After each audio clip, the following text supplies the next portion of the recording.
본 저작물은 원격 수업을 위한 자료로 교사와 학생의 수업 목적으로만 활용이 가능합니다.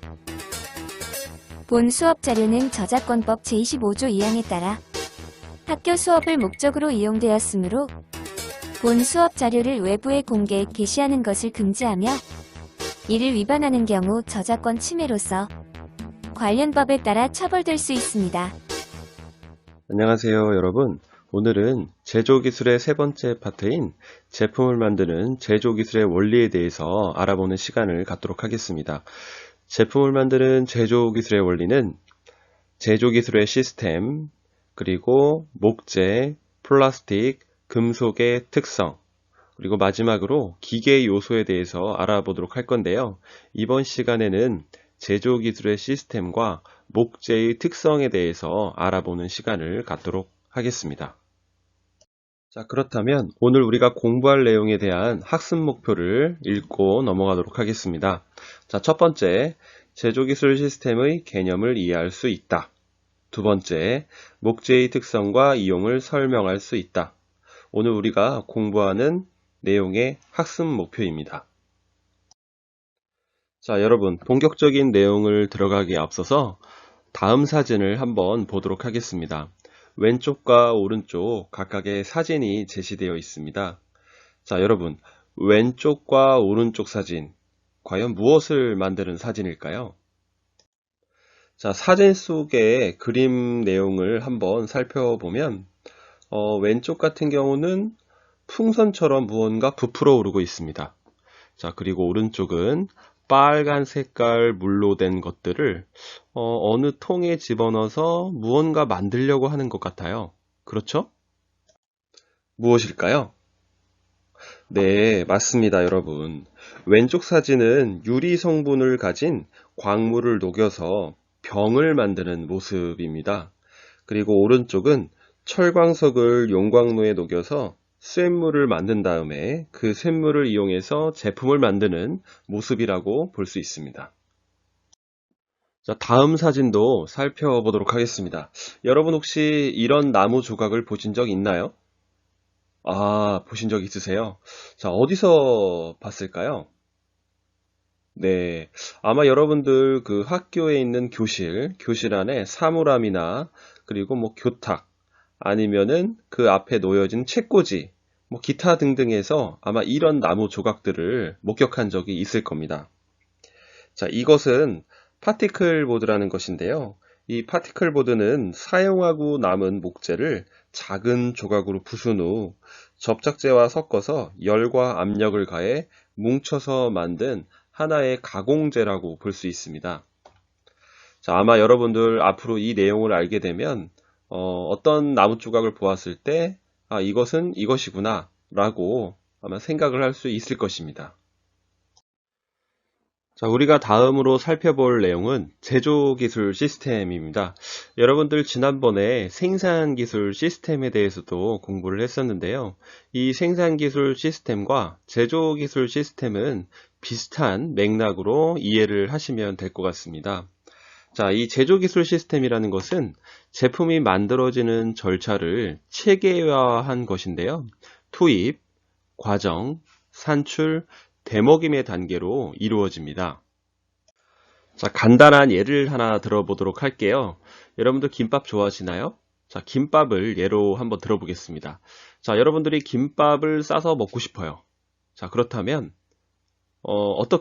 절차가 어떻게 될까요? 자, 첫 번째, 김밥 재료를 준비합니다. 맞죠? 예, 김, 뭐 단무지, 계란, 햄, 뭐 기타 등등의 재료를 준비하겠죠? 이 재료를 준비하는 것이 투입 단계입니다. 자, 이 재료 준비가 다 끝나면 여러분들이 무엇을 할까요? 네, 그렇죠. 김밥을 아주 재료를 싹 해가지고 밥 위에 올린 다음에 발을 이용해서 돌돌 말게 됩니다. 자, 이 단계가 바로 과정 단계가 되겠습니다. 자, 그렇다면 이 과정이 끝마쳐지면 여러분들은 그렇죠. 맛있는 김밥을 만날 수 있는 것이죠. 이 맛있는 김밥 나오는 그 단계가 바로 산출입니다. 자, 그렇다면 대먹임 단계는 무엇일까요? 자, 김밥을 한 입 베어 물었는데 무언가 허전해요.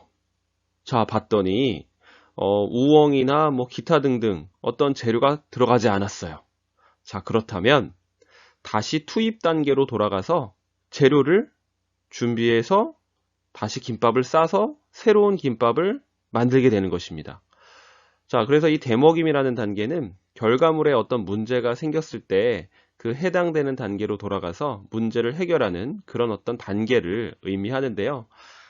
다음 그림을 보면서 좀 더 구체적으로 살펴보도록 하겠습니다. 제품을 만드는 데 필요한 요소들을 투입하고 이 요소들을 처리하는 과정을 거쳐서 제품을 산출하게 되는 것이 바로 제조기술 시스템인데요. 그러다 보면 또 결과에 문제점이 생길 수가 있습니다. 이 산출 결과를 다시 입력 단계나 과정 단계로 보내서 더 우수한 제품을 만들기 위한 단계가 바로 대먹임 단계입니다. 이런 일련의 과정을 거쳐서 우리가 어떤 생산물을 얻게 되는데 이런 것들을 우리가 제조기술 시스템이라고 이야기를 합니다. 이 제조기술 시스템은 생산되는 제품의 성격에 따라 투입되는 요소가 다를 수 있고 그 반대로 투입되는 요소가 같다고 해도 처리하는 과정에 따라 전혀 다른 산출물이 만들어질 수 있습니다. 자, 이것은 무슨 얘기냐? 여러분들 아까 예를 든 김밥을 한번 생각해 볼까요? 같은 재료라 할지라도 우리가 어떤 과정, 그러니까 레시피가 어떠냐에 따라서 김밥의 맛은 현저하게 차이가 납니다. 바로 그런 의미로 이 부분을 여러분들이 이해를 해주시면 될 것 같습니다. 자, 다음으로 알아볼 것은 재료가 가진 특성을 이용해서 다양한 제품을 만들 수 있다는 것을 한번 알아보도록 하겠습니다. 자, 첫 번째 재료는 여러분들이 일상생활 속에서 아주 많이 접하는 목재에 대해서 알아보도록 할 건데요. 여러분, 목재는 많이 들어봤죠? 그렇습니다. 나무입니다. 나무. 자, 이 목재는 우리 생활 속에서 매우 친숙하고 유용하게 사용되는 재료입니다. 이 목재는 구하기 쉽고 가공이 쉬워서 인류의 역사에서 오래전부터 사용된 재료인데요. 현재까지도 다양하게 이용되고 있습니다. 자, 여러분, 여기 나오는 이 가공이라는 것은 어떤 의미일까요? 이 가공이라는 말은 사전적인 의미로는 무엇을 만들기 위해 천연의 것이나 완성되지 않은 것에 사람의 힘을 더하는 그런 의미가 있습니다. 조금 더 쉽게 이야기하면 나무를 자르거나 깎거나 붙이거나 하는 기타 행위들을 우리가 가공이라고 생각을 할 수 있습니다. 자, 그렇다면 목재는 어떤 특성이 있는지 하나하나 알아보도록 하겠습니다. 자, 첫 번째 특성인데요. 목재는 무늬가 아름다워서 가구나 실내 장식용으로 많이 이용이 되고 있습니다. 무늬가 아름답다는 것은 말 그대로 어떤 미적인 측면에서 사람들에게 아름다움을 선사하는 그런 어떤 측면이라고 볼 수 있는데요. 그러다 보니까 가구나 실내 장식용의 어떤 재료로 많이 활용되고 있는 것입니다. 자, 다음 목재의 특성은 가공이 쉬워서 원하는 모양으로 쉽게 만들 수 있다는 것인데요. 아마 여러분들이 생각하기에 목재가 내가 원하는 모양으로 만들기 쉽다고? 라는 의문을 가질 수 있을 것입니다. 하지만 이것은 돌이나 어떤 금속과 비교했을 때 상대적으로 목재가 가공이 쉽다라고 이런 어떤 측면에서 여러분들이 이해를 해주시면 될 것 같습니다. 물론 이제 목재를 가공할 때는 도구가 필요합니다. 이 그림 속에 나와 있는 톱, 대패, 그 다음에 이제 어떤 기계적인 장치들이 필요하거든요. 그렇다면 그런 것들이 좀 완비가 되면 목재는 충분히 사람의 힘에 의해서 원하는 모양으로 가공이 가능하다는 것이죠. 자, 다음 내용은 목재의 특성 중에서 나무결에 따라 강도가 다르다는 것인데요. 여러분 혹시 강도라는 말 들어보신 적 있으신가요? 자, 그쵸. 강도는 물체의 강한 정도를 의미합니다. 어떤 재료에 힘이 실리는 경우에 그 힘에 의해서 그 물체가 파괴되기까지의 변형 저항을 그 재료의 강도라고 이야기를 합니다. 자, 여러분 여기 그림을 한번 보시겠습니다.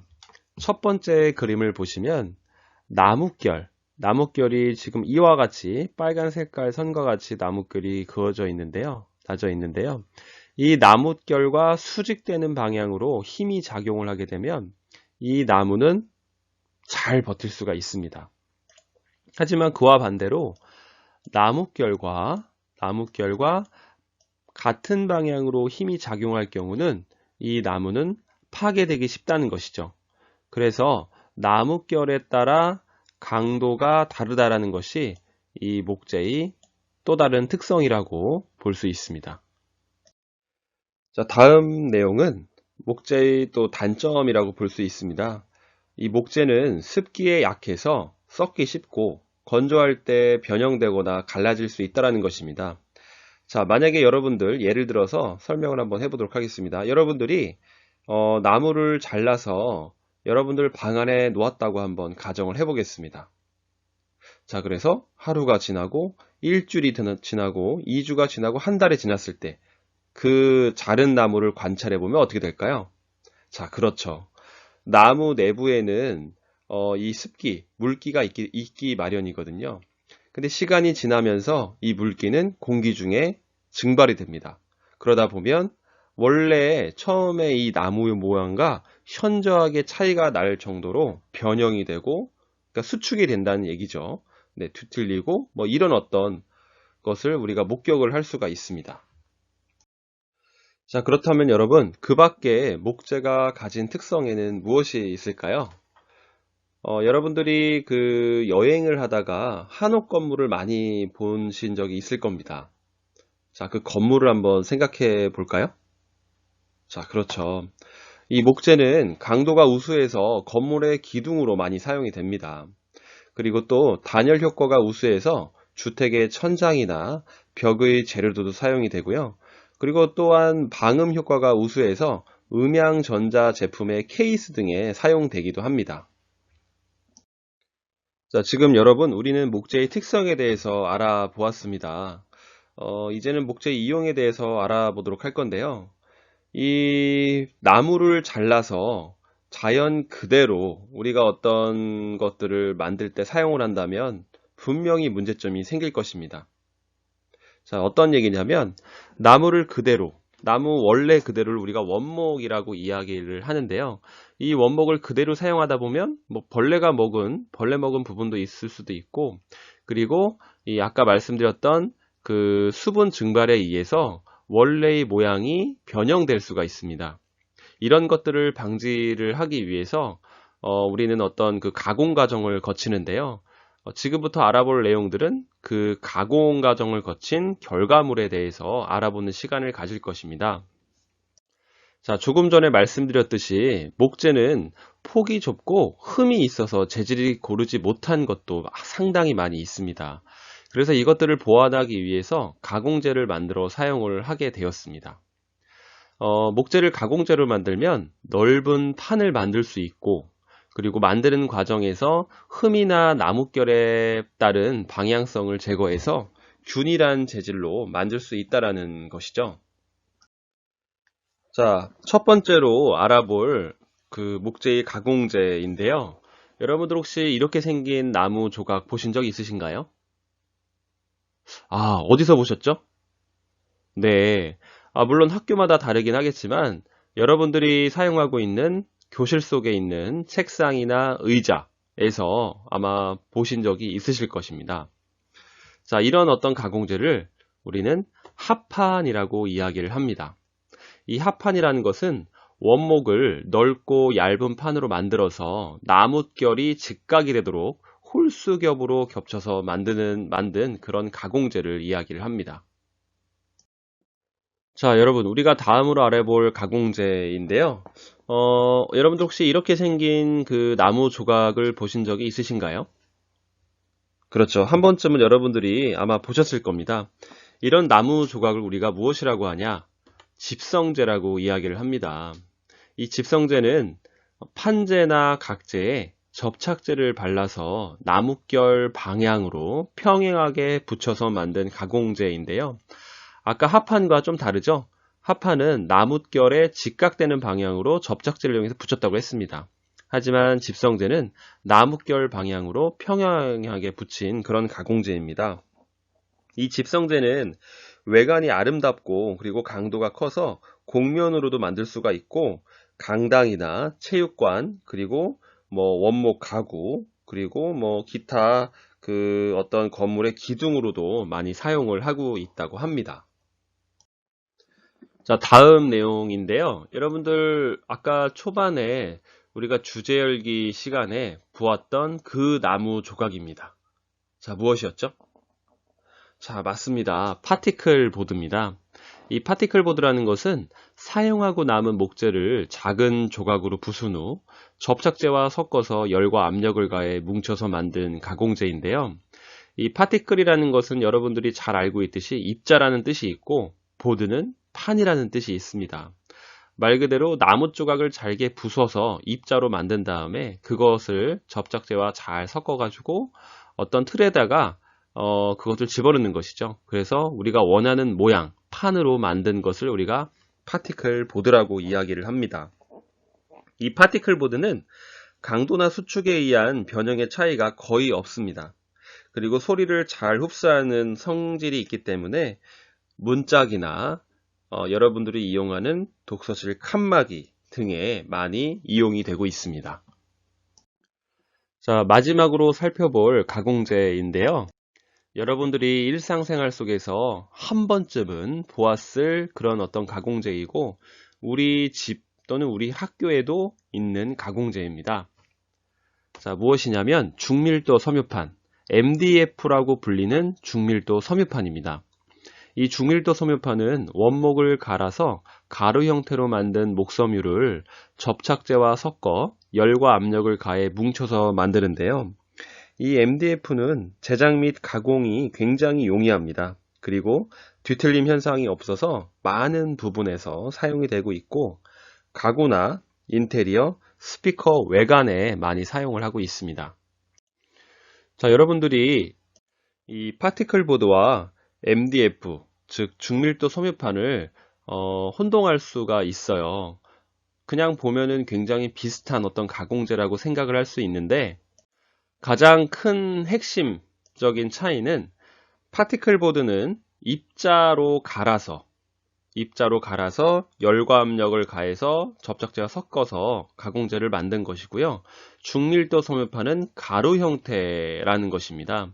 그래서 이 파티클 보드와 중밀도 섬유판은 입자의 크기가 있다라는 거, 그게 가장 큰 차이점이라고 여러분들이 이해를 하시면 되겠습니다.